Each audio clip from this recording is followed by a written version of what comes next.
জয় জয় পতিত পাবন গুরুদেব কি জয়, জয় শিল জগৎগুরু প্রভুপাদ কি জয়। জয় শিল জগৎগুরু প্রভুপাদ কি জয়, জয় পতিত পাবন গুরু মহারাজ কি জয়। উপস্থিত উপস্থিত উপস্থিত ফেসবুক অনলাইন বৈষ্ণব বৈষ্ণবীদের শ্রী চরণে দণ্ডবত প্রণাম। বাঞ্ছা কল্প তরুবশ কৃপা সিন্ধু বয়ব পতিতানং পাবনেভ্য বৈষ্ণবাভ্যই নমঃ। হরে কৃষ্ণ প্রভু, কৃপা আশীর্বাদ করবেন বৈষ্ণবেরা। হরি বল, হরি বল, অসাধারণ।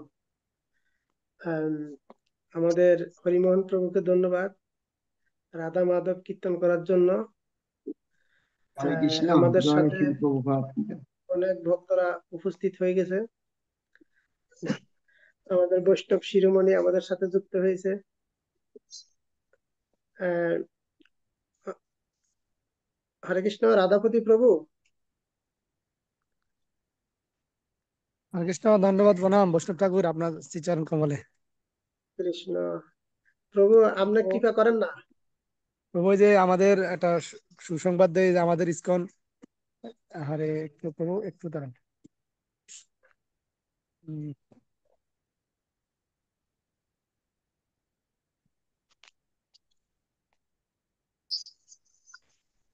এই দেখেন আমাদের গতকালকে কোর্ট থেকে এই যে জগন্নাথের এই জায়গাটা আমরা পেয়েছি আর কি, হরি রেকর্ডের মাধ্যমে বল, হরি এই যে বল, মন্দিরের হরি বল। কালকে তো এগুলার এইগুলো পাইছি। এগুলার ডিমার্কেশন হচ্ছে।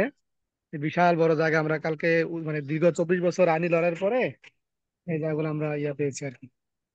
হরি বল। কারণ এগুলো নিয়ে একটু কাজ চলতেছে, প্রভুরা আছে দখলের ইয়াতে। তো আপনারা সকলে কৃপা আশীর্বাদ করবেন।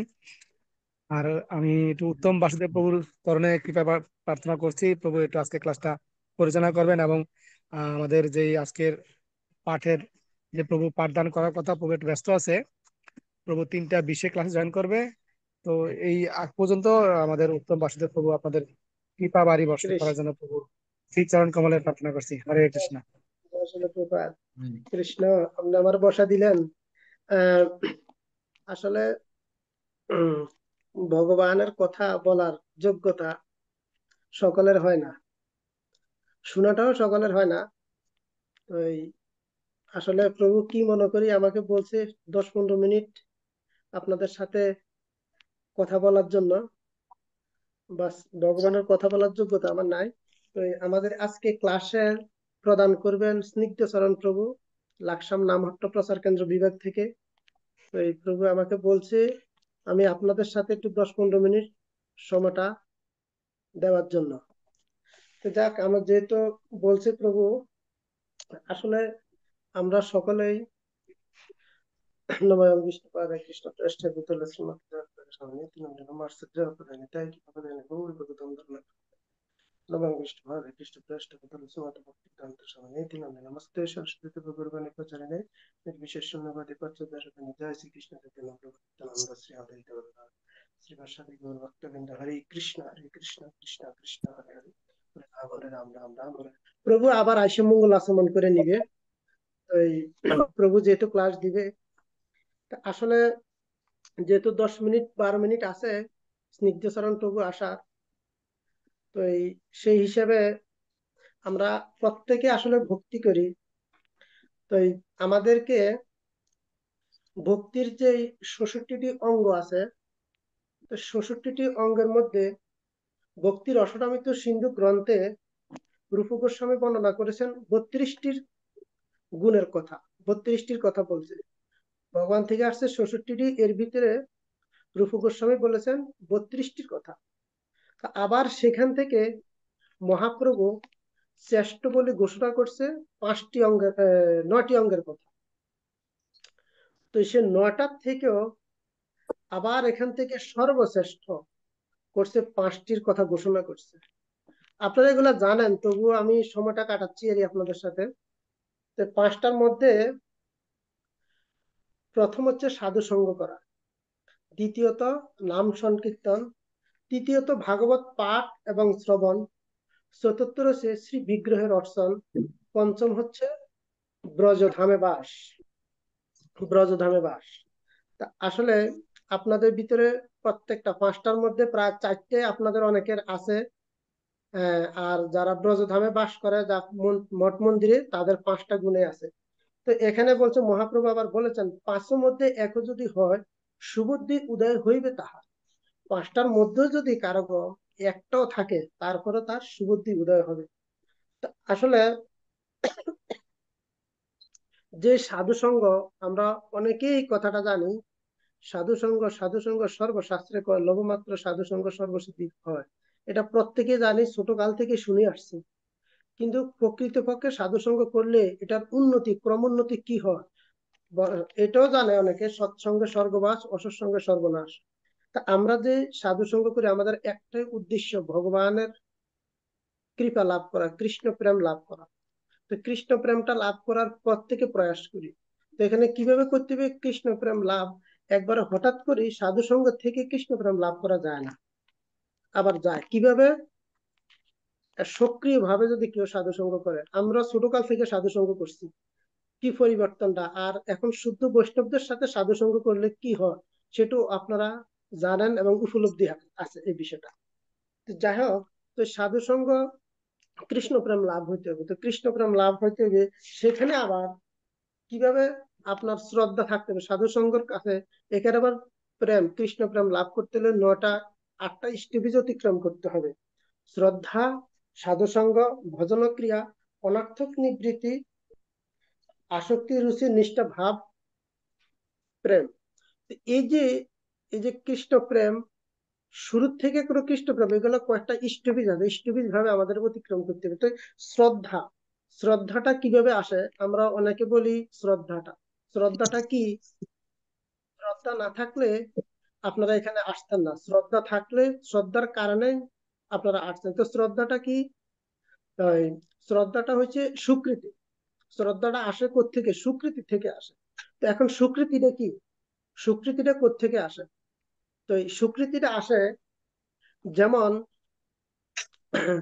আমরা যদি ভগবানের ভোগের মধ্যে মনে করেন একটা আম ফল দিই, তো আম ফলটা যখন আমরা ভগবানের ভোগ দিই, তখন সেটা ভগবান গ্রহণ করে, ভক্তরা প্রসাদ হিসেবে পায়। ওই আমটার স্বীকৃতি হয়ে গেছে।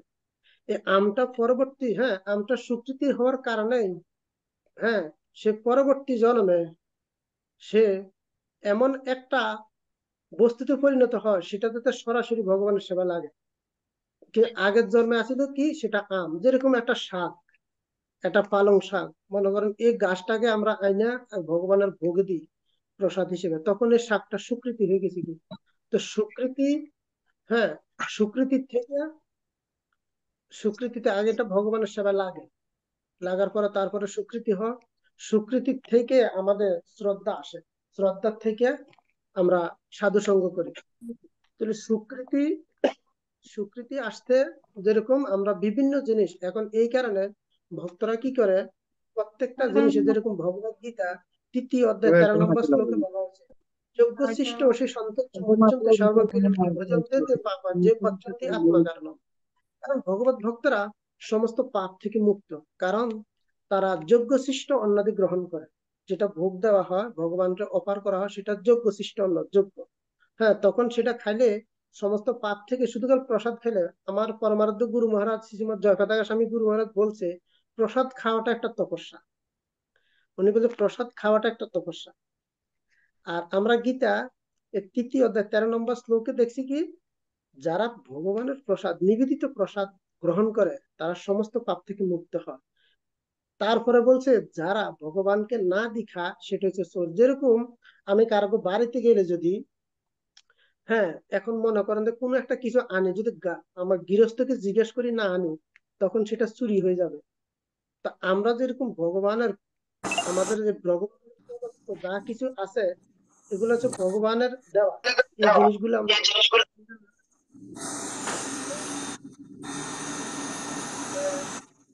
সকলে একটু মিউট করে রাখেন। স্বপন প্রভু মিউট রাখেন, কার্তিক প্রভু। হরে কৃষ্ণ প্রভু, ডিউটি চলে তো প্রসাদ পাচ্ছি। সাউন্ড শোনা যাচ্ছে সাধু? হরে কৃষ্ণ, প্রণাম। আসলে এই আমার তো সেরকম জ্ঞান নাই, আমি শুধু কেবল একটু তখন কথা বললে অন্যদিকে মনোযোগ চলে যায়। তো হরে কৃষ্ণ যাই প্রভু, হোক, আচ্ছা জিজ্ঞাসা আচ্ছা, প্রভু ঠিক আছে লাইনে প্রভু। আসছে। প্রভু আসছে, লাইনে আসছে। হরি বল, আসছে। আহ, তো ঠিক আছে, আমাদের আমাদের আজকের পূজনীয় স্নিগ্ধ প্রভু আসছে।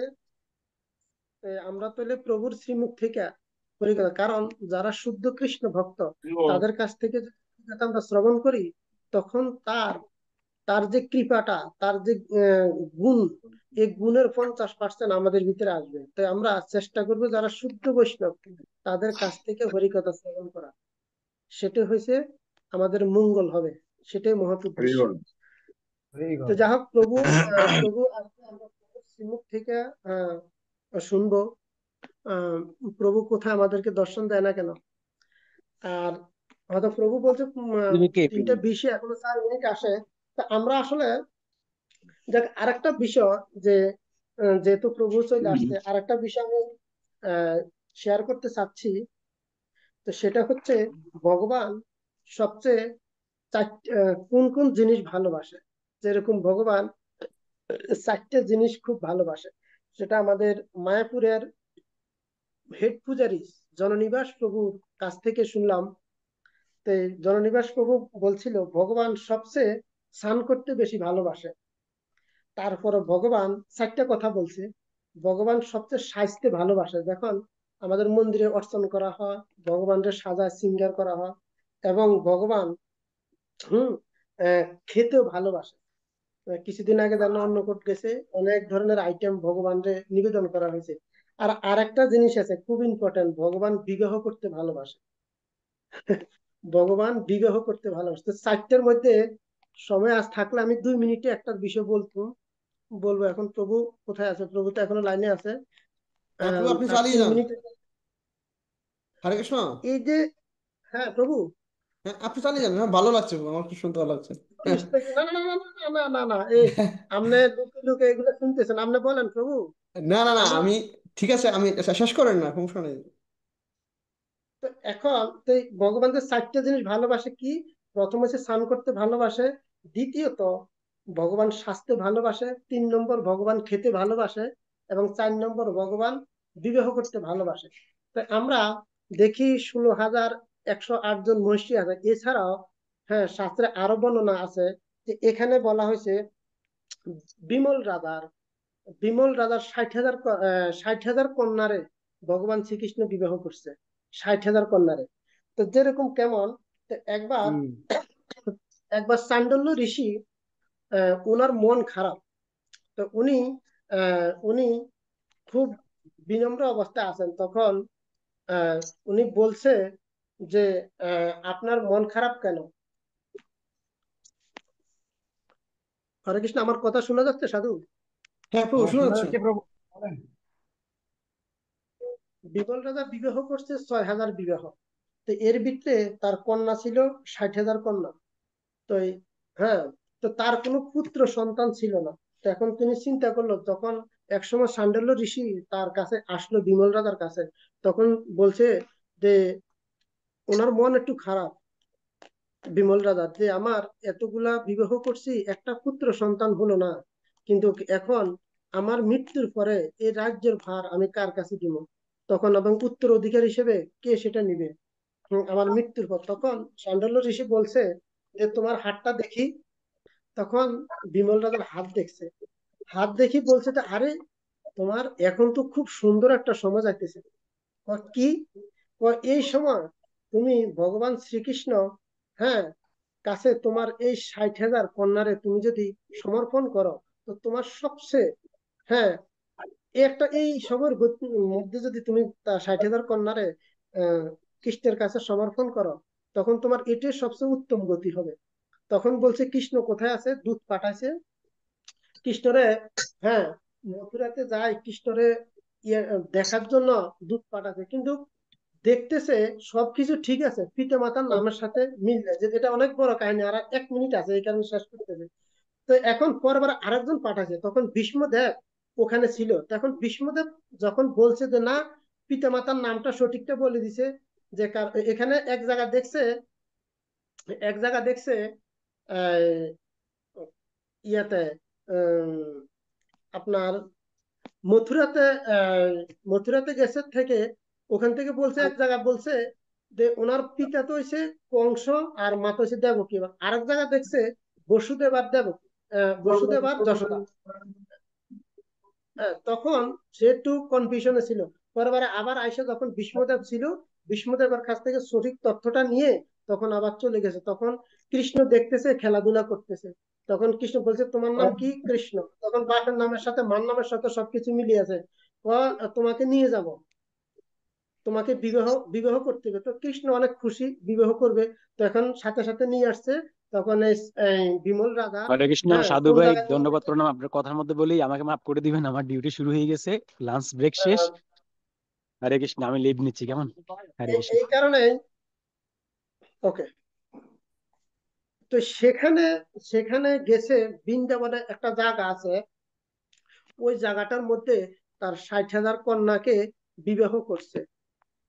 60,000 কন্যাকে বিবাহ করার পরে 60,000 কন্যাকে বিবাহ করার পরে, যেহেতু আমাদের মাতাজিরা বিবাহের সময় কান্না করে, তো 60,000 কন্যার কান্নার চোখের জলে একটা কুণ্ড হয়েছে, সেটার নাম হচ্ছে বিমল কুণ্ড। এখনো বৃন্দাবনে সেই কুণ্ডটা আছে। তো এখন সেখানে প্রবাদ হচ্ছে কি, যদি এই কুণ্ডে কোনো মাতাজিরা স্নান করে ভগবানের কৃপা লাভ করে, আর যে মাতাজিদের বিবাহ হয় না তারা যদি এই কুণ্ডে স্নান করে অবশ্যই বিবাহ হয়ে যায়। তো ঠিক আছে, আহ আমি এখানে সমাপ্ত করছি, 1 মিনিট দেরি হয়ে গেছে, অপরাধ ক্ষমা করবেন। হরে কৃষ্ণ, প্রণাম আপনাদের চরণে। হরে কৃষ্ণ, হরি বল। জয় উত্তম বাসুদেব দাস প্রভু কি জয়। শিল শিল জয়। প্রভুপাদ। প্রভুপাদ কি জয়। তো অনেক ভালো আমরা লাগলো, এখন অনেক কিছু আমরা এখন শুনলাম শিখলাম। বৈষ্ণবের কাছ থেকে মনোযোগ সহকারে শ্রবণ করবেন। বৈষ্ণবের কাছ থেকে আমরা 40 মিনিট হরিকথা শ্রবণ করব। এই শ্রবণ করার মাধ্যমে আপনাদের ভগবত ভক্তি অনেকটা বৃদ্ধি পাবে। উনি একজন শুদ্ধ বৈষ্ণব, আপনারা সাধুকে হরি বল। চিনেন, সাধু অনেক প্রচার করে। হরে কৃষ্ণ, প্রণাম। হরে বাঞ্ছা কৃষ্ণ। কল্পতরু পাঞ্চাকল্পতরু কৃপা সিন্ধু পতিতানাং পাবনেভ্যো বৈষ্ণবেভ্যো। তো অনেকদিন পর আপনার সাথে সাক্ষাৎ। আশা করি সকলে খুব ভালো আছেন। শুরুতে আমরা একটু মঙ্গলাচরণ করে নিই। আমি আর ভূমিকা করছি না। মজ্ঞানাতিমিরান্ধস্য জ্ঞানাঞ্জনশলাকয়া চক্ষুरुन्मीलितं येन तस्मै श्रीगुरवे नमः। श्रीचैतन्यमनोभीष्टं स्थापितं येन भूतले स्वयं रूपं कदा मह्यं ददाति स्वपदान्तिकम्। नमो विष्णुपदाय कृष्णपृष्ठाय भूतले श्रीमते भक्तिवेदान्त स्वामिनिते नाम। नमस्ते सरस्वती देवे गौरवाणी प्रचारिणे निर्विशेष शून्यवादी पश्चात्देशतारिणे वंशाकल्पतरुहस्य कृपा सिन्धुभ्येव च पतितानं पावनेभ्यो वैष्णवेभ्यो नमो नमः। नमः महावदन्नाय कृष्णप्रेमप्रदायते कृष्णाय कृष्णचैतन्यनाम्ने गौरतिष्ठे नमः। पञ्चतत्त्वात्मकं कृष्णं भक्तरूपस्वरूपकं भक्तवतारं भक्ताख्यं नमामि भक्तशक्तिकम्। जय श्री कृष्ण चैतन्य प्रभु नित्यानंद श्री अद्वैत गदाधर शिवासादि गौरभक्तवृंदा। हरे कृष्ण कृष्ण कृष्ण हरे हरे, हरे राम राम राम राम हरे ओम हरे। हरे हरे। ओम नमः भगवते वासुदेवाय। ओम नमो भगवते वासुदेवाय। ओम नमो भगवते वासुदेवाय। यस्य प्रसाद भगवत प्रसाद, यस्य प्रसादन्न गतिगतयोऽपि दयांस्तवंस्तस्य दश श्रीसन्द वन्दे गुरुश्री चरणारविन्द।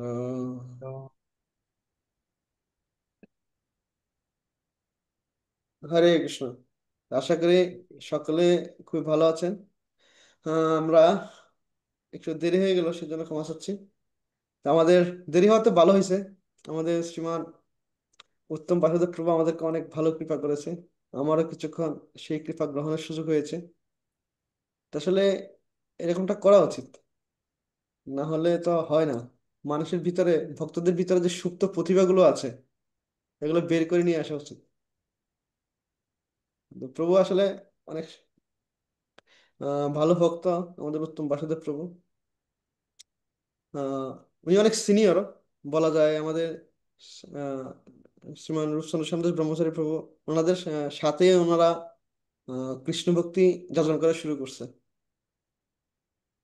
তো সেই হিসেবে ওনাদের অভিজ্ঞতা, জ্ঞান আর ওনাদের অনেক সংগ্রাম আছে। ওনারা আজকে দেশে হরিভক্তি করে এখন বিদেশে গিয়ে প্রচার করছেন। আর সেই ওনাদের ক্ষুরধার যে ভক্তি, সেটারই প্রকাশ আপনারা আপনারা কিছুক্ষণ আগে পেলেন, সে প্রসাদ পেলেন। তা আপনারা সৌভাগ্যবান। আমিও লাস্টে এসে একটু সৌভাগ্যবান হলাম। তো প্রভু কতগুলো কথা বলছে আমার খুব ভালো লাগছে। প্রভু বলছিলেন ভগবান চারটি সেবা খুব সাগ্রহে গ্রহণ করেন, মানে খুব আনন্দ পান ভগবান। চারটি সেবা, একটা হলো ভগবান স্নান করতে খুব ভালোবাসেন, সাজতে ভালোবাসেন, খেতে ভালোবাসেন এবং বিবাহ করতে ভালোবাসেন। আমি প্রভুকে বলছি, আচ্ছা প্রভু এটা মানে কোথা থেকে পেয়েছেন একটু বলবেন প্রভু? আমি তাহলে আমার জন্য ভালো হবে আর কি। হরে কৃষ্ণ। আগে প্রভু। এটা আহ, এটা হচ্ছে ভক্তি বিজয় ভাগবত স্বামী মহারাজের ক্লাস থেকে শ্রবণ করছি, তখন আমি নোট করছি।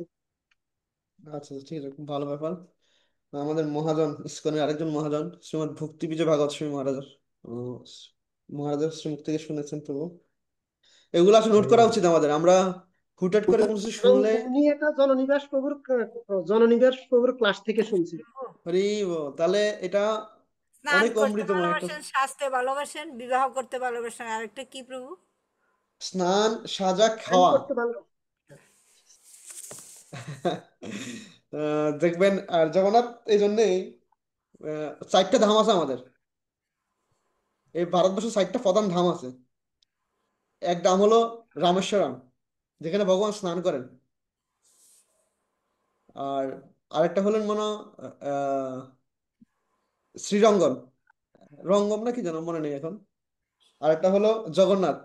আরেকটা হলো কি যেন বদ্রিকাশ্রম, মনে মনে নেই এখন। তো তার মধ্যে দুই তিনটা আছে এখানটায়, যেমন জগন্নাথ। আবার একটু বলেন ফিডব্যাক, আবার একটু ফিডব্যাক বলেন।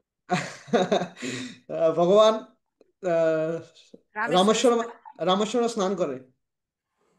এরপরে সাজে মনে হয় শ্রীরঙ্গমে নাকি, আমার একটা ভুল হচ্ছে মনে হচ্ছে, আমি সঠিক জানি না, এটা লিখবেন না আপনারা। তবে খায় পুরীতে। সেবা। আর বিশ্রাম, হ্যাঁ, আর বিশ্রাম করে বদ্রিকাশ্রমে।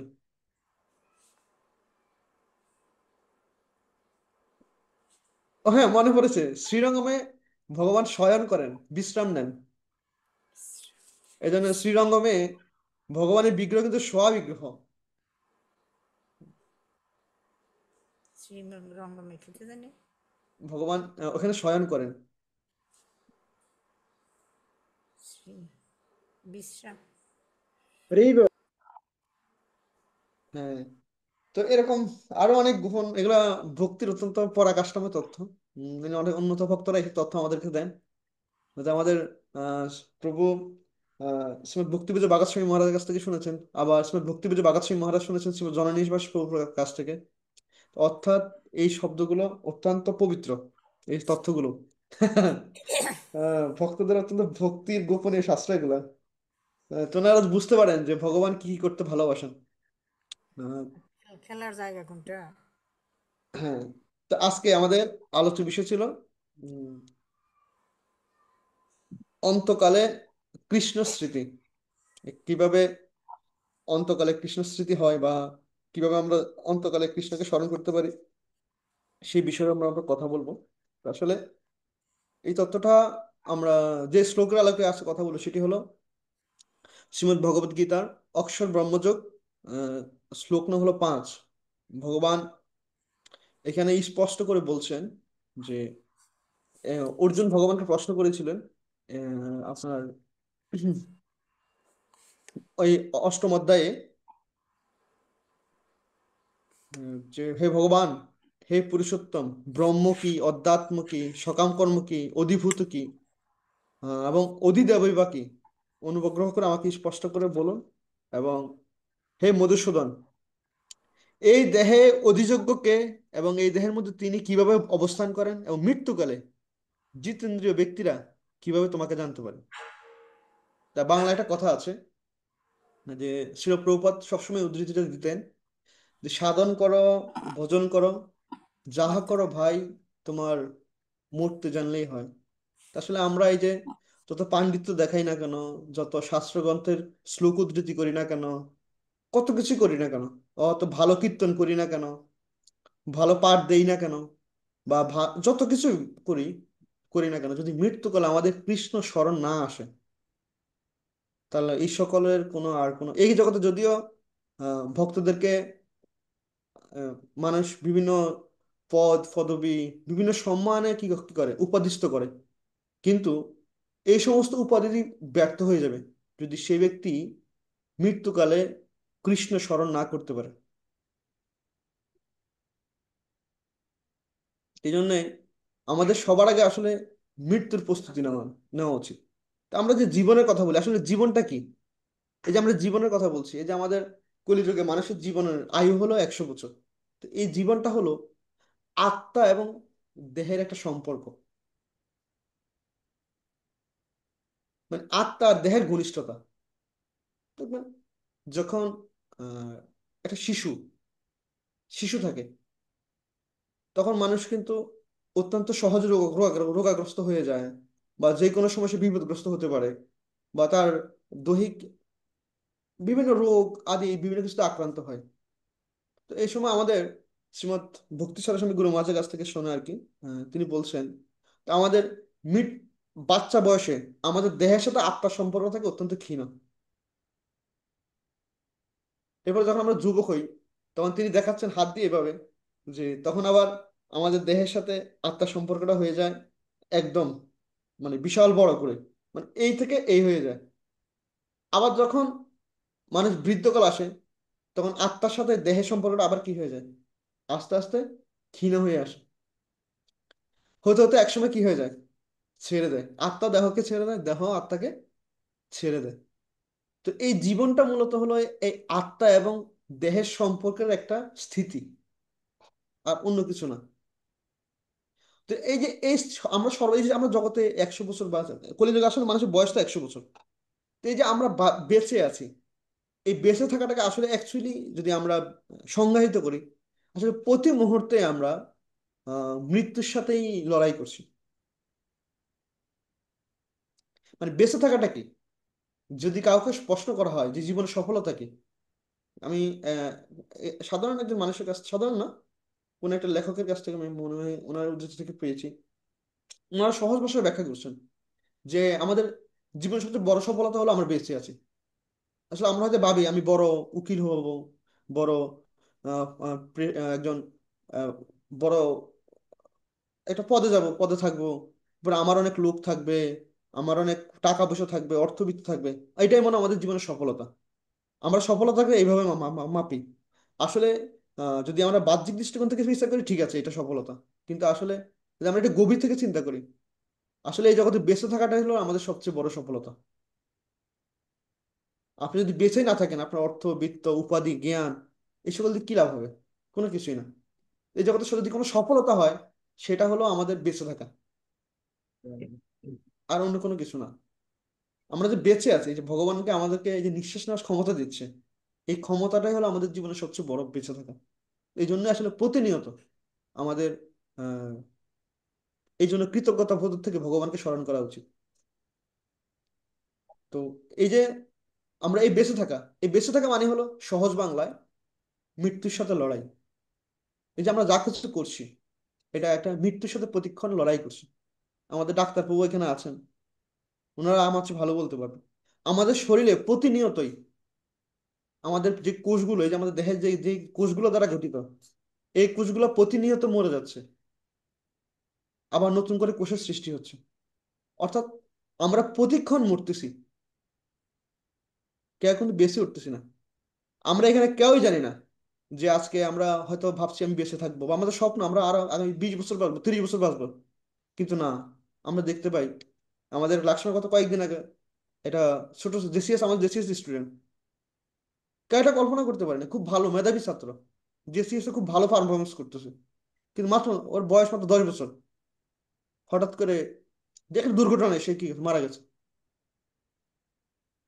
একদম পুরা লাকসামের ভক্তরা স্তব্ধ হয়ে গেছে, তার একথা যে একবার শুনেছে এই কথা, সেই স্তব্ধ হয়ে গেছে, এটা কিভাবে সম্ভব? তা আমরা এটাকে বলি অকাল মৃত্যু। কেউ যখন 90 বছর বয়সে মারা যায় তখন আমরা সেটাকে বলি মৃত্যু। আবার কেউ যখন একদম অল্প বয়সে মারা যায় তখন সেটাকে আমরা অকাল বলি, মানে সময় হয়নি মৃত্যু। আসলে যদি আমরা গভীরভাবে বিচার করেন, আসলে মৃত্যুর সময় কোনটি না। আমরা যে কাউকে বলি যে অকালে মারা গেছে, তাহলে আসলে কালে কালে কে মারা যায়? আমাদের আসলে মৃত্যুর কি কোনো নির্দিষ্ট সময় আছে? তাহলে অকাল মৃত্যু কথাটা কোত্থেকে আসে? অকাল মৃত্যু বলতে কোনো কিছু নেই, যার যখন মৃত্যু হওয়ার সময় তার সেই সময় মৃত্যু হবেই। আমরা জীবিত আছি মানে আমরা মৃত্যুর সাথে লড়াই করছি। এই জন্যেই আমাদের সর্বদা এই মৃত্যুকেই স্মরণ করা উচিত। আমাদের নীতিশাস্ত্রে একটা কথা আছে এরকম, কোনো ব্যক্তি যদি প্রতিদিন এই মৃত্যুকে স্মরণ করে তাহলে সে কখনো মানে কোনো পাপ কাজে জড়িত হতে পারে না। যুধিষ্ঠির মহারাজকে পরীক্ষা করার জন্য একবার একবার যক্ষরাজ কুবের প্রশ্ন করেছিল যে বলুন পৃথিবীর সবচেয়ে আশ্চর্যের বিষয় কি। 5টা প্রশ্ন করছিল তার 5জন ভাইকে, মানে আহ, আহ, 5টি প্রশ্ন, হ্যাঁ, 4জন ভাইকে জীবিত করার জন্য, আর সে 5জন বলছে 5টা প্রশ্ন উত্তর দিতে পারলে তার 5জন ভাইকে জীবিত করে দিবে। সেখানে আমরা দেখতে পাই তিনি প্রথম প্রশ্ন করেছিলেন এই জগতের সবচেয়ে আশ্চর্য বিষয় কি। তখন যুধিষ্ঠির মহারাজ উত্তর দিয়েছিল জগতের সবচেয়ে আশ্চর্য বিষয় হলো আমরা সকলেই মারা যাব, কিন্তু আমরা ভাবছি আমরা কখনোই মরবো না। তো এই যে আমরা মারা যাবো প্রত্যেকে, এই কথাটা সত্য যে আমরা সবাই মারা যাব, কিন্তু আমরা চিন্তা করছি, আমরা এমন ভাব করতেছি পৃথিবীতে যে আমরা যেন কখনোই মারা যাব না। এটাই পৃথিবীতে সবচেয়ে বড় বড় আশ্চর্যের বিষয়। সত্যিকার অর্থে আমরা যেরকম ভাবছি, যেরকম স্বপ্ন দেখছি, তো এর এর মূল কারণ হলো আমাদের এই বাঁচার আকুতি। এই বাঁচার আকুতিটা কার কাছে? মৃত্যুর কাছে।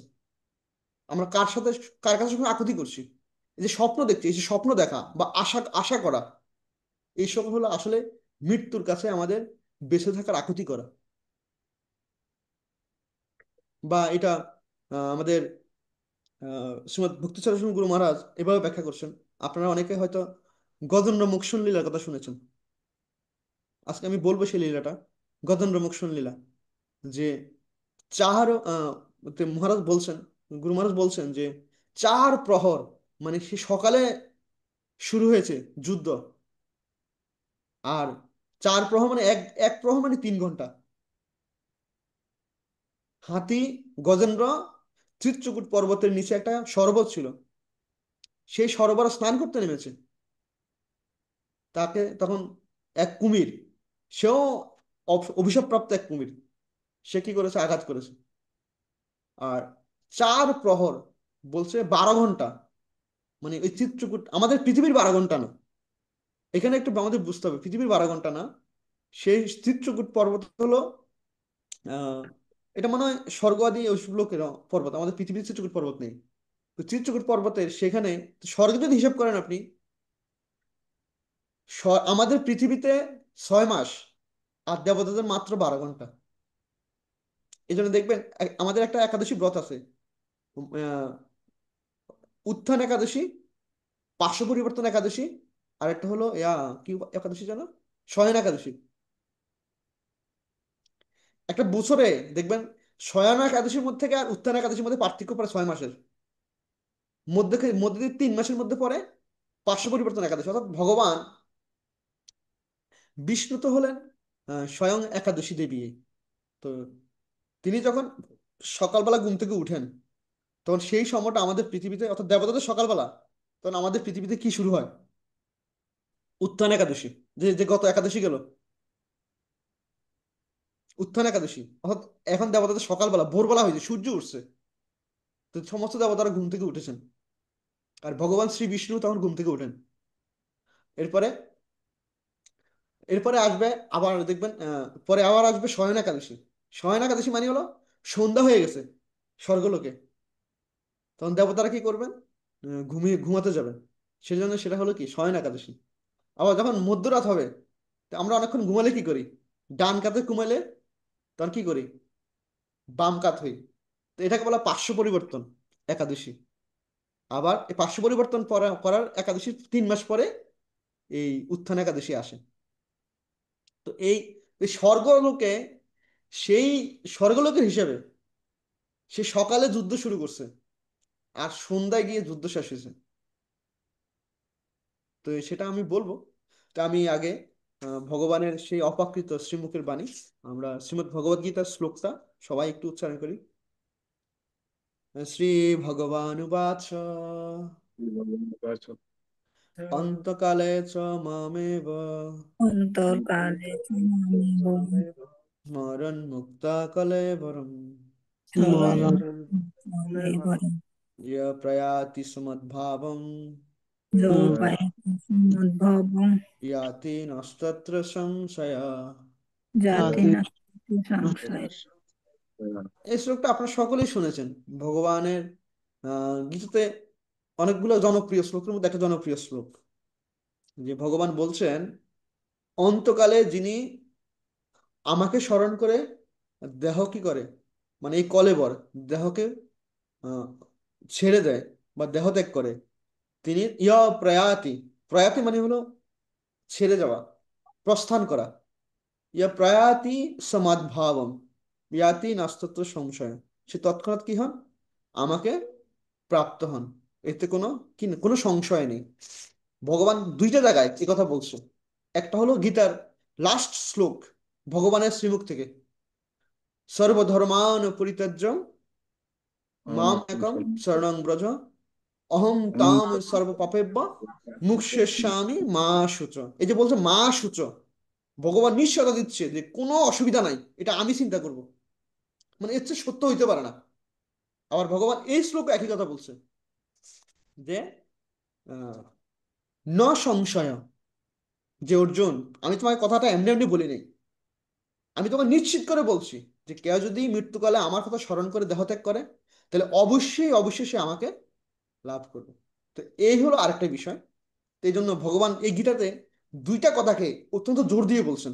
একটা হলো কি মৃত্যুকালে ভগবানের স্মরণ, আর একটা হলো কি কেউ যখন জগতের সমস্ত কিছু বাদ দিয়ে, যত প্রকার ধর্ম আছে, পিতৃধর্ম, মাতৃধর্ম, ভাইয়ের ধর্ম, বোনের ধর্ম, ক্ষত্রিয় ধর্ম, ব্রাহ্মণের ধর্ম, সকল প্রকার ধর্ম বাদ দিয়ে যদি ভগবানের চরণে সমর্পিত হয়, ভগবান বলছে যে আমি তার সমস্ত পাপের দায়িত্ব নেব। এই ব্যাপারে কোনো সন্দেহ নেই। অর্জুনকে বলছে যে তোমার চিন্তা করার দরকার নেই, মা সূচ তুমি চিন্তা করো না। এই জন্যই আস্তে আস্তে শ্লোকটা বলছি, এটাও খুব গুরুত্বপূর্ণ একটা শ্লোক। ভগবান স্পষ্ট করে বলছেন যে কেউ যদি ভগবানকে মৃত্যুকালে স্মরণ করে, তাহলে অবশ্যই সে ভগবানকে লাভ করবে, এর তো কোনো সন্দেহ নেই। তো বুঝেছেন তো কতটা কত দামি। তো সেই ভগবান এই কথা যে বলছেন, তার প্রমাণ কি? তো জগতে অনেক প্রমাণ আছে। আমরা সকলেই জানি যে অজামিল, ভাগবতমে আছে অজামিলের কাহিনী। কে না শুনছেন এই অজামিলের কাহিনী? আমাদের লোকগাথা, কবি গানে কত জায়গায় এরকম এরকম নানা কবিতা, নানা লোকগান, নানা লোককথা আছে এই অজামিলকে নিয়ে, যে অজামিল ভগবানকে স্মরণ করছিল মৃত্যুর সময়। অজামিল কি মৃত্যুর সময় ভগবানকে স্মরণ করছিল? না, নারায়ণকে ছেলের সন্তান। নাম। না না না, হ্যাঁ প্রভু উনি স্মরণ করে নারায়ণকে, নাই, নারায়ণকে স্মরণ করেছে, তার ছেলেকে স্মরণ করছে। হ্যাঁ, সৌভাগ্যবশত সে, তো সৌভাগ্যবশত তিনি তার ছেলের নাম রেখেছেন নারায়ণ। নারায়ণ।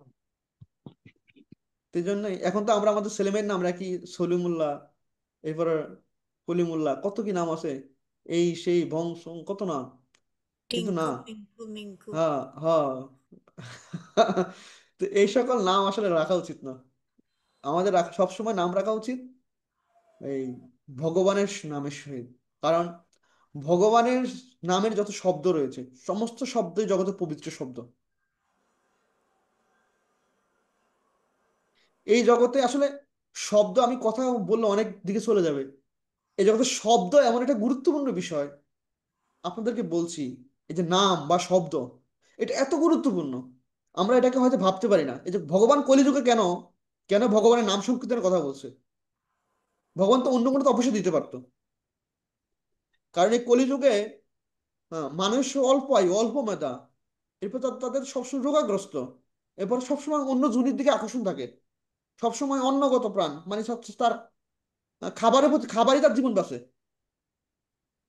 খাবারের মধ্যে তার জীবন আবদ্ধ, তার প্রাণবায়ুটা খাবারের মধ্যে আবদ্ধ। তো এই যে এত দুর্দশা আমাদের, এই জন্য ভগবানকে লাভ করার জন্য ভগবানের সবথেকে গোপন বস্তু আমাদেরকে দান করছে, সেটা হলো ভগবানের নাম। তো ভগবানের নাম আসলে কি? নামটা কি? নামটা একটা শব্দ। আপনি দেখেন, এই জগতের সৃষ্টি হয়েছে কোনখান থেকে? এই জগতের সৃষ্টি হয়েছে একটা শব্দ থেকে, সেটাকে আমরা ওমকার বলি, কসমিক সাউন্ড। এই জগৎ সৃষ্টি হয়েছে শব্দ থেকে। আর এই কলিযুগে উদ্ধারের একমাত্র পথ হলো শব্দ। সেটা কি শব্দ? হরে কৃষ্ণ হরে হরে কৃষ্ণ, কৃষ্ণ হরে কৃষ্ণ কৃষ্ণ কৃষ্ণ কৃষ্ণ হরে হরে, কৃষ্ণ হরে হরে, হরে রাম হরে হরে রাম রাম, হরে রাম, রাম রাম রাম হরে। রাম হরে হরে। তো এই যে ভগবান বলছে অন্তকালে ভগবানকে স্মরণ করবেন, অন্তকালে যে ভগবানকে আমরা স্মরণ করবো, সেই স্মরণ করাটা হচ্ছে শব্দ। এরপরে দেখুন, এই যে আমাদের যে ভগবান আমাদের ইন্দ্রিয় দিয়েছে, এই ইন্দ্রিয়ের মধ্যে একমাত্র কানে এমন একটা ইন্দ্রিয়, যে ইন্দ্রিয় দিয়ে আমরা কি করতে পারি, এই জগৎ জড়জগৎ থেকে যেরকম ভগবত প্রেম আস্বাদন করতে পারি, চিন্ময় জগতে গিয়ে একই প্রেমে একই রকম স্বাদ আস্বাদন করতে পারি। যেমন ধরেন আমি আপনাদের বলছি, এখন একটা আমের যে স্বাদ, এই জগৎ জড়জগতের আমের যে স্বাদ, এই স্বাদ কি চিন্ময় জগতের আমের আমের সাথে কি এক হবে? না। হ্যাঁ, এক হবে? না। কখনই না। এরপরে আপনি এখন এই এই চোখ দিয়ে যা দেখছেন, ভগবদ্ধাম গেলেও দেখবেন, কিন্তু ভগবদ্ধামের দৃষ্টিতে দেখা আর এই জড় দৃষ্টিতে দেখা কি এক? না। না। এই যে আপনার চামড়া, ত্বক, এই ত্বক দিয়ে আপনি যেরকম স্পর্শ করবেন, স্পর্শ অনুভূতি পাবেন, ভগবদ্ধামে আপনার যে দেহ হবে, সে দেহের স্পর্শ কি এক? এক না। এরপর নাক, নাকে এই জগৎ জড় জগতের যে গ্রাণ, যে গ্রাণ নেবেন, সেই গ্রাণ কি ভগবদ্ধামের নাকের গ্রাণের এক সমান হবে? না। কিন্তু কান এমন একটা অঙ্গ, এই অঙ্গ দিয়ে এখন যেরকম কৃষ্ণ কথা শুনতে যেরকম আনন্দ লাগছে, ভগবানের নামের নামের যে মহিমা শুনতে যে আনন্দ লাগছে, ভগবদ্ধাম গেলে একই আনন্দ লাগবে। কথা বুঝেছেন? কোনো পার্থক্য নাই। এই জন্য দেখবেন, আসলে এই জগৎ থেকে মুক্ত হওয়ার উপায় হলো কান। এই জন্য দেখুন, গুরুদেব যখন আমাদের দীক্ষা দেয়, তখন কিভাবে দীক্ষা দেয়? চোখের মধ্যে, মুখের মধ্যে, নাকি কানের মধ্যে? কানে কানে কানে। কেন দেয়? আবার শাস্ত্রে বলা হয়েছে, ধাম দর্শন, বৈষ্ণব দর্শন, ভগবানের দর্শন কি দ্বারা করতে হয়? চোখ দিয়ে? না। কান কান দিয়ে করতে হয়। কান তো দিয়ে। কানের বিষয়টা কি? কানের বিষয়টা হলো শব্দ। এই জন্য শব্দ খুব গুরুত্বপূর্ণ। এই জন্যই ভগবান এই কলিযুগে আমাদেরকে সে শব্দের উপাসনা দিয়েছেন। কি শব্দটা কি? হরে কৃষ্ণ হরে কৃষ্ণ, হরে কৃষ্ণ কৃষ্ণ কৃষ্ণ হরে হরে, হরে রাম রাম রাম হরে হরে। ঠিক এই কলিযুগে বা এই জীবন অবসানে আমরা যত বেশি কৃষ্ণ কথা শ্রবণের কি করব, চেষ্টা করব, অভ্যাস তৈরি করব, তখনই আমাদের মৃত্যুকালে অবশ্যই সে অভ্যাস আমাদেরকে কি করবে, যা অভ্যাস আমাদেরকে উদ্ধার করবে। সে উদ্ধার হলো পথ হলো কি? শুধু কৃষ্ণ কথা শ্রবণ করা, এছাড়া অন্য কোনো উপায় নেই। এই জন্য বলছে শ্রীনতাম সকথা কৃষ্ণ, যে আমাদের যত জড় বাসনা আছে, সব থেকে মুক্ত হওয়ার উপায় কি? ভাগবত বলছে শ্রীনতাম, মানে আপনাকে কি করতে, কৃষ্ণ কথা শ্রবণ করতে হবে। এই জন্য ভক্তির প্রথম অঙ্গ কি? শ্রবণ। শ্রবণ। শ্রবণ। শ্রবণ। হ্যাঁ, শাস্ত্রে শ্রবণ। বলে শ্রবণম মঙ্গলম। যদি আপনি একমাত্র শ্রবণ করেন, তাহলে আপনি কৃষ্ণকে লাভ করতে পারবেন। এই জন্য আমাদের আসলে জড় জগতে অন্য বিষয় শ্রবণ করাচ্ছে, শুধু করে কৃষ্ণকে শ্রবণ করা উচিত। আমরা যত বেশি শ্রবণ করব, অত বেশি আমাদের কৃষ্ণ স্মৃতি হৃদয় জাগ্রত হবে। আপনি দেখলে লাভ হবে না, কারণ আমাদের এই দৃষ্টি কি ত্রুটিযুক্ত, এই এই এই চামড়া সেটা ত্রুটিযুক্ত। এই দেখবেন এখন এই যে আহ, আপনি এখন শীতকালে কি করেন? ঠান্ডা জলে স্নান করেন, কলের জলে স্নান করলে একরকম, আবার টাঙ্কির জলে স্নান করলে আরেক রকম, তাই না? হ্যাঁ। এরপরে এই চোখ, চোখ দিয়ে আপনি সবসময় সঠিকটা দেখেন না।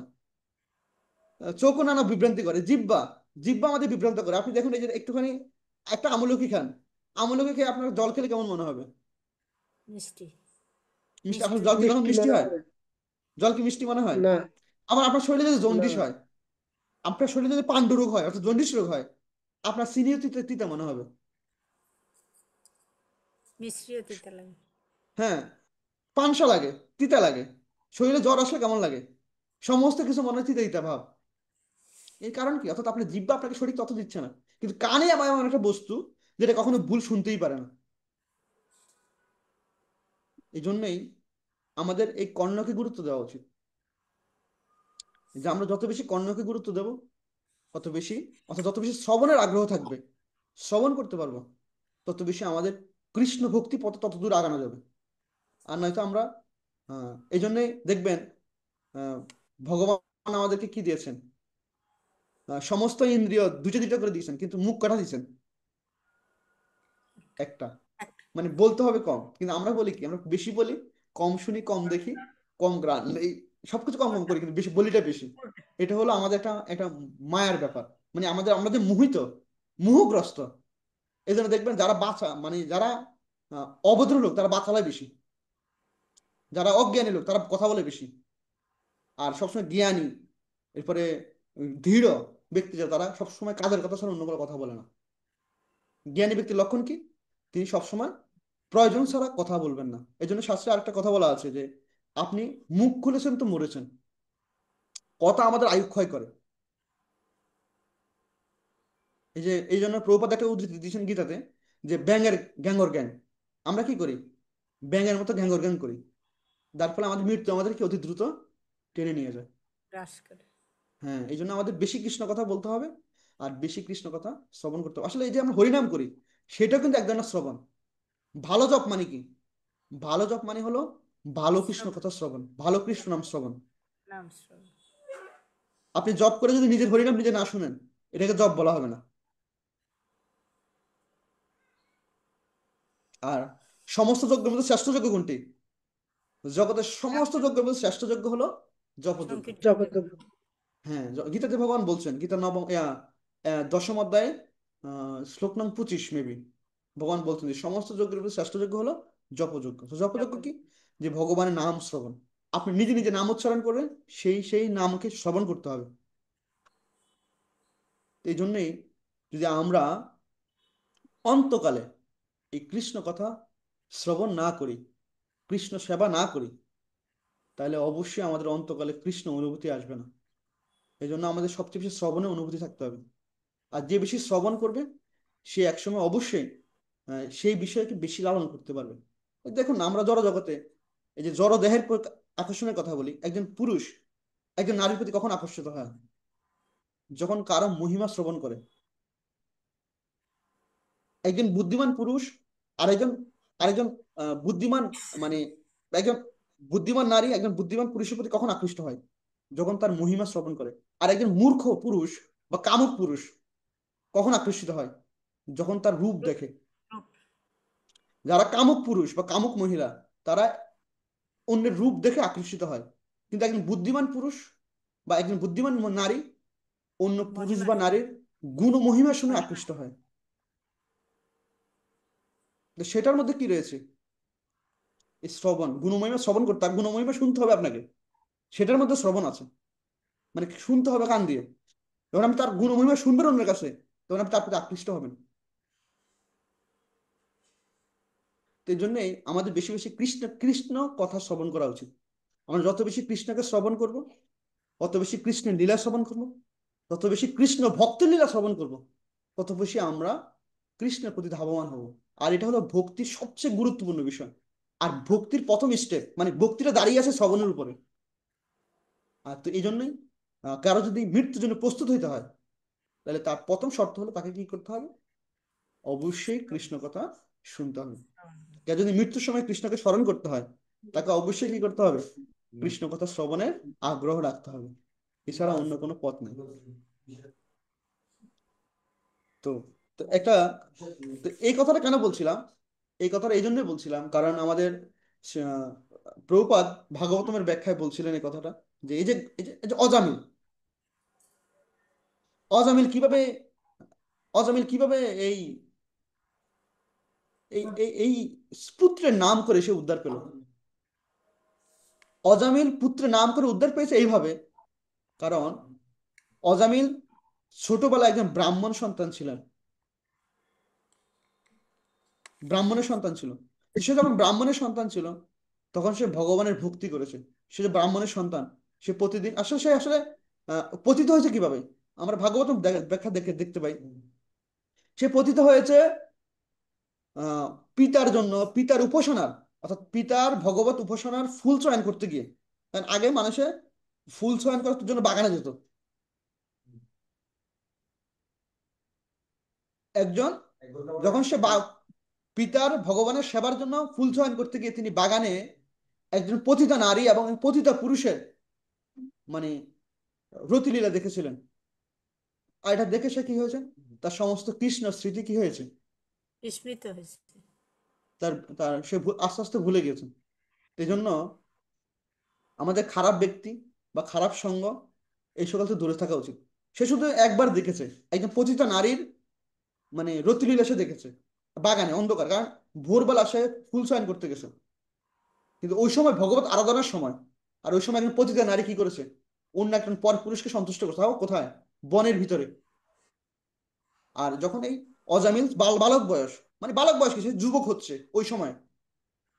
এই সময় তো যখন এই যে এখন এক কথা যদি আর কথা চলে আসে, আসলে আমাদের শিশুদের যে আমরা যত্ন নেই, এখানে একটা গুরুত্বপূর্ণ বিষয় আছে। আমি এক কথা ভিতরে আর কত কথা চলে আসে, সেজন্য ক্ষমা করবেন। এই বিষয়গুলো খুলে নিবেন, আর বিষয়টা ভালো করে যদি না বুঝেন আমাকে প্রশ্ন করবেন পরে। আমরা যে শিশুদের যত্ন নেই, আমাদের নীতিশাস্ত্রে চাণক্য পণ্ডিত বলছেন একটা শিশুকে 1 থেকে 5 বছর বয়স পর্যন্ত তাকে আদর শাসন দুইয়ের মধ্যে রাখা উচিত। আর যখন তার বয়স 6 থেকে 12 বছর, তখন তাকে পুরোপুরি সম্পূর্ণ শাসনের উপর রাখা উচিত। তার জীবনটাকে একটা আহ শিডিউলের মধ্যে রাখা উচিত। তাকে খাওয়ার সময় দিতে হবে, আপনি একটা নিয়ম নীতির মধ্যে রাখা উচিত, সমস্ত সময় শাসন করা উচিত। এরপরে 12 বছর হয়ে গেলে তাকে আর শাসন করা যাবে না, তখন তার সাথে বন্ধুর মতো আচরণ করতে হবে। কারণ ওই সময় শিশুরা মানসিকভাবে পুরুষ এবং নারীতে পরিণত হয়, অন্য অন্য লিঙ্গের প্রতি সে আকর্ষণ অনুভব করে। এই সময় যদি শিশুদের সাথে বন্ধু না হওয়া যায়, তখন সে মানসিকভাবে সুগঠিত হয় না, সে খারাপ সঙ্গ পেয়ে খারাপভাবে গড়ে ওঠে।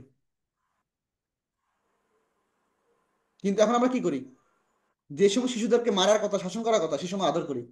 আর যখন সে বড় হয়ে যায়, পুরুষ বা নারীতে পরিণত হয়ে যায়, তখন তাকে কি করি, শাসন করি। এটা কিন্তু তার তার জন্য ভালো হয় না। তখন সে আহ আপনার কাছে তার মনের কথা খুলে বলতে পারে না। কারণ মানুষ যখন, আপনাদের সকলেরই এই বয়স চলে গেছে অলরেডি, যখন এই বয়স সন্ধিকাল আসে, তখন মানুষ নিজের মনের কথা খুলে বলতেছে কাউকে। এখন মানুষ সবচেয়ে প্রিয়জনকে, আপনজনকে, মা বাবা। তো মা বাবার সাথে তার সম্পর্কে দূরত্ব তৈরি হয়ে যায়।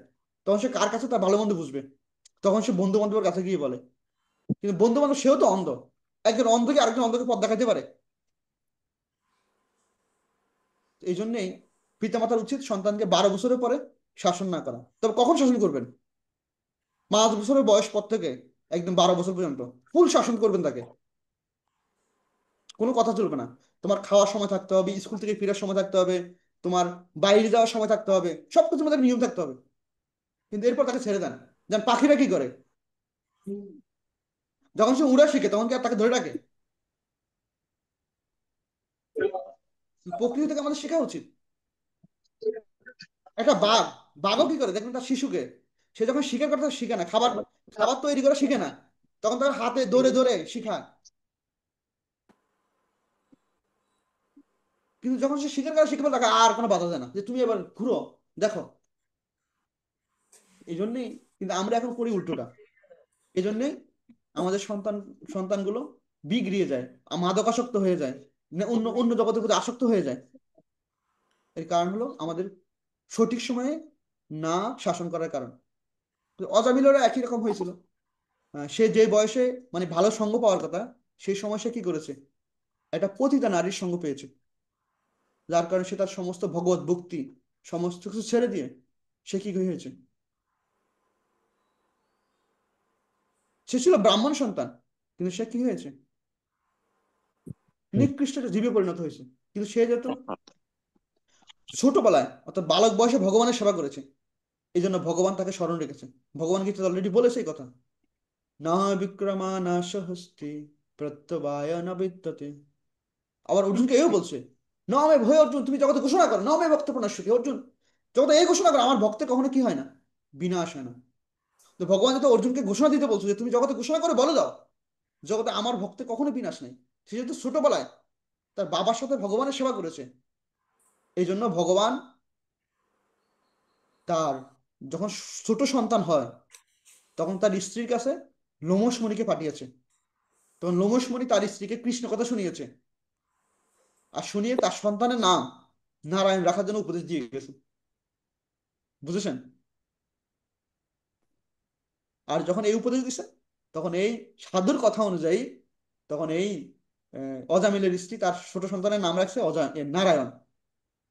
আর যখন মৃত্যু দাঁড়িয়ে আছে তার সামনে, তখন সে মৃত্যুকে দেখে তার আদরের সবচেয়ে আদরের ছোট সন্তান তাকে নারায়ণ নারায়ণ বলে ডাকছে। আর কৃষ্ণ তখন কি সেই ডাকটাকে কি করে নিয়েছে, স্বীকার করে নিয়েছে। আর এই এই নারায়ণ ডাকের ফলে সে ভগবত ধাম গিয়েছে। এই জন্য যদি আমরা ভগবানকে ভুলে যাই, কিন্তু আমরা যদি ভগবানের একবার সেবা করি, ভগবান কিন্তু আমাদের ভুলে যান না। তো এই জন্য দেখবেন এই যে শ্রবণের গুরুত্ব, কারণ কি করেছে, লোমশ মুনিকে দিয়ে কি কথা শুনিয়েছেন, যখন গর্ভাবস্থায় ছিল কৃষ্ণ কথা শুনিয়েছেন। তাই এই জন্যই আপনারা অত্যন্ত সৌভাগ্যবান ভক্ত, কারণ আপনারা কৃষ্ণ কৃষ্ণ কথা শ্রবণের খুব আগ্রহ আপনাদের।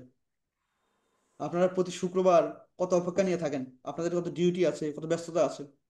সত্যি আমি আপনাদের কাছে কৃতার্থ। আমি আপনাদের কাছে এই প্রার্থনা আছে, আমারও যাতে এরকম কৃষ্ণ কথা শ্রবণের আগ্রহ থাকে, আমাকে সে আশীর্বাদ দান করুন। অবশ্যই আপনাদের মৃত্যুকালে কি হবে, যদি এভাবে শ্রবণের অভ্যাস থাকে আপনাদের, অবশ্যই মৃত্যুকালে আপনাদেরও কৃষ্ণ কথা স্মরণ হবে। আর আমাকে আশীর্বাদ করবেন, আমারও যাতে মৃত্যুকালে সে কৃষ্ণ কথা শ্রবণের আগ্রহ থাকে, আমি যাতে সে কৃষ্ণ কথা শ্রবণ করতে করতে দেহত্যাগ করতে পারি, এবং কৃষ্ণ নাম করতে করতে দেহত্যাগ করতে পারি। ঠিক আছে। আর হরি আজকে বল, আরো, হরি বল। আজকে অলরেডি 4টা বেজে গেছে। আজকে আরেকটা লীলা বলার ইচ্ছে ছিল, সেটা হলো আহ সুরদাস রচিত এবং ভাগবত চতুর্থ স্কন্ধে যে গজেন্দ্র মোক্ষণ লীলা আছে, সে অত্যন্ত সুন্দর। আমি শ্রীমদ ভক্তিসারী স্বামী গুরু মহারাজের কাছ থেকে কাছের রেকর্ডকৃত একটা এই ভিডিও ক্লাসটা প্রায় সময় শুনি, আমার কাছে এত ভালো লাগে। এত সুন্দর করে তিনি গজেন্দ্র মোক্ষণ লীলা ব্যাখ্যা করেন, আমার হচ্ছে বারবারই শুনতে মন চায়। তো হয়তো যদি আরেকদিন সময় হয় তাহলে সেই সুরদাসের লেখা গজেন্দ্র মোক্ষণ লীলাটা একসময় আপনাদেরকে বলবো। তো অবশ্যই আমাদের সকলেরই উচিত কি করা, এই কৃষ্ণ কথা অত্যধিক হারে শ্রবণ করা। যত বেশি শ্রবণ তত বেশি মঙ্গল। সবাই কৃষ্ণ কথা শ্রবণ করবেন বেশি বেশি। হরে কৃষ্ণ হরে কৃষ্ণ কৃষ্ণ কৃষ্ণ হরে কৃষ্ণ হরে, কৃষ্ণ হরে হরে হরে রাম রাম হরে রাম রাম রাম। রাম রাম হরে হরে। ঠিক আছে। হরে সকলে ভালো থাকবেন। আর কার কোনো জিজ্ঞাসা আছে? আমাদের প্রভুর ক্লাস খুব ভালো হয়েছে আজকে।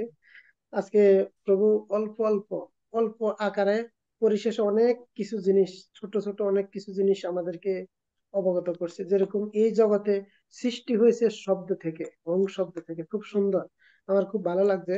মানে আমার ভালো লাগার বিষয়টা শেয়ার করতেছি এরই। তো খুব ভালো লাগছে এই বিষয়টা। শব্দ থেকে সৃষ্টি হয়েছে। আবার আজকে বেশি প্রাধান্য দিছে শ্রবণের, কর্ণ দিয়ে শ্রবণ করে। খুব সুন্দর। আসলে আমাদের এই কান দিয়ে গুরুদেব, আর একটা বিষয় আজকে প্রথম শুনলাম প্রভুর কাছ থেকে, এটা খুব ভালো লাগছে। যেহেতু গুরুদেব মন্ত্র দেয় আমাদের কানের মাধ্যমে, এবং এই কানটাকে সবকিছুকে মধ্যে কানটাকে প্রাধান্য দিছে প্রভু।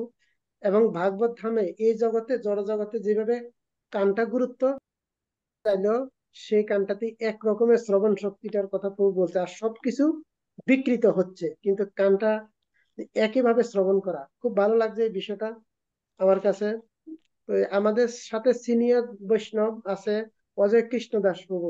প্রভু যদি একটু কৃপা করে 1 মিনিট আমাদেরকে, মানে জয় শ্রী আহ প্রভুর শ্রীমুক্তি আজকে ক্লাসটা সম্পর্কে একটা দিন, মানে আমরা ফিডব্যাক শুনলে খুব ভালো লাগে। হরে কৃষ্ণ। দণ্ডবোধ প্রণাম সকল বৈষ্ণব চরণে। প্রভু আসলে আহ আমি শ্রবণ করেছি প্রভুর ক্লাস শ্রবণ করেছি। আর প্রভুর ক্লাস শুরু হওয়ার পূর্বে আপনার শ্রীমুখ থেকেও অনেক মহিমান্বিত, হ্যাঁ, এবং অনেক তাৎপর্যপূর্ণ শিক্ষণীয় ক্লাসে শ্রবণ শ্রবণ করেছি। অনেক অনেক ভালো লেগেছে। আর অনেক কিছু অজানা কিছু জানতে পেরেছি। তো আপনার ক্লাসের একটা বিষয় ছিল প্রভু যে ভগবান চারটি বিষয় খুব ভালোবাসছেন। এটা আসলে আমার জানাই ছিল না। এটা আমি আপনার মাধ্যমে আপনার ক্লাসের মধ্যে জানতে পেরেছি। আর শ্রীমান স্নিগ্ধচরণ প্রভু যে ভগবান চারটি বিষয় যে ভালোবাসেন, এর মধ্যে যে প্রভু চারটা ধামের কথা উল্লেখ করেছিলেন। কৃপা করে প্রভু, যদি আমি একটা নোট করতে পেরেছি মাত্র, বাকিগুলো নোট করতে পারি নাই, প্রভু যদি কৃপা করে একটু বলেন তাহলে বাকিগুলো একটু নোট করতে পারতাম আর কি। যে তবে ভগবান যে আবার চারটা জিনিস আহ, ভালোবাসেন না, হ্যাঁ, ভগবান এই চারটে বিষয় স্নান আজ্ঞে প্রভু। স্নান করেন রামেশ্বরমে। হ্যাঁ প্রভু, স্নান করেন রামেশ্বরমে। রামেশ্বর। রামেশ্বরমে। হ্যাঁ, রামেশ্বরমে, হ্যাঁ আজ্ঞে প্রভু। আর পুরীতে। সাজেন শ্রীরঙ্গমে।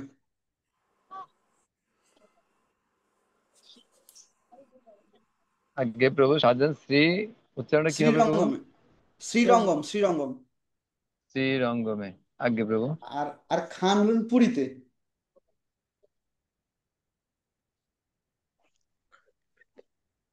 মানে জগন্নাথপুরী আর কি, জগন্নাথ ধাম। হ্যাঁ আজ্ঞে, হ্যাঁ আজ্ঞে প্রভু। আর আরেকটা কি যেন আমার মনে পড়ছে না, আমি ওটা বলি নেই, তিনটার কথাই বিশ্রাম বলছি। করেন বদরিকা বিশ্রামটা আশ্রমে। বদ্রীনাথে। বিশ্রামটা বদ্রীনাথে বলো নাকি? হ্যাঁ হ্যাঁ, বিশ্রাম করেন বিশ্রাম কি বদ্রিকাশ্রমে। বদ্রীনাথে? হ্যাঁ হ্যাঁ, এর জন্যই ওকে, ঠিক বদ্রিকাশ্রমে আছে। 6 মাস, 6 মাস মন্দির বন্ধ থাকে, ভগবান গুঞ্জন। হরি বিশ্রাম বল, করবে খুব কথা। বদরিক আশ্রমে। হ্যাঁ হরি হ্যাঁ বল, হ্যাঁ। হরে কৃষ্ণ প্রভু। আসলে আজকে ক্লাসটার মাধ্যমে অনেক কিছুই, অল্প সময়ের ক্লাস হলেও অনেক কিছু প্রভু আসলে জানতে পেরেছি। অনেক ভালো লেগেছে আর কি, অনেক অনেক ভালো লেগেছে। তো সেজন্য প্রভু আপনাদের কাছে কৃতজ্ঞতা প্রকাশ করছি। আর আসলে মাঝে মধ্যে প্রভু আসলে আমাদের এই ক্লাসগুলো একটু, যেমন একটু ব্যতিক্রমী ক্লাস। হ্যাঁ, আজকে উত্তম বাসুদেব প্রভু যে ক্লাসটা দিয়েছেন, আপনার কাছে যেটা পেয়েছে একটু ব্যতিক্রমী ক্লাসই আমার কাছে এমনটা মনে হচ্ছে আর কি। হরে কৃষ্ণ, হরি বল।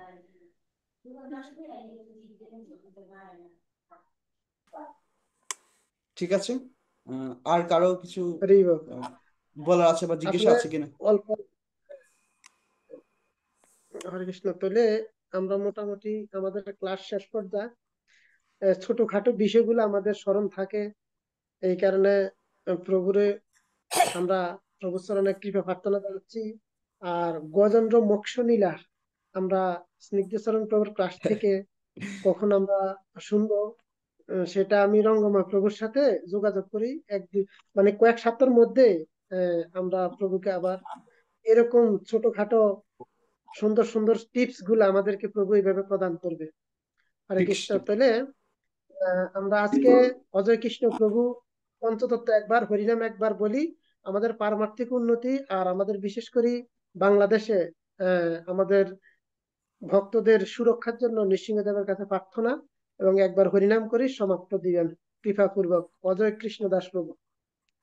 হরি বল, হরে কৃষ্ণ প্রভু। আমি তো দোকানে আছি, তারপরে সংক্ষিপ্ত আচ্ছা, পরিসরে চেষ্টা করছি আর কি। হ্যাঁ, হ্যাঁ হ্যাঁ, জয় শ্রীকৃষ্ণ সমস্যা নেই। চৈতন্য জয় প্রভু শ্রীকৃষ্ণ নিত্যানন্দ, প্রিয় অদ্বৈত গদাধর গদাধরা শিবাসাদি শিবাসাদি গৌর ভক্ত বৃন্দ। গৌরভক্তবৃন্দ।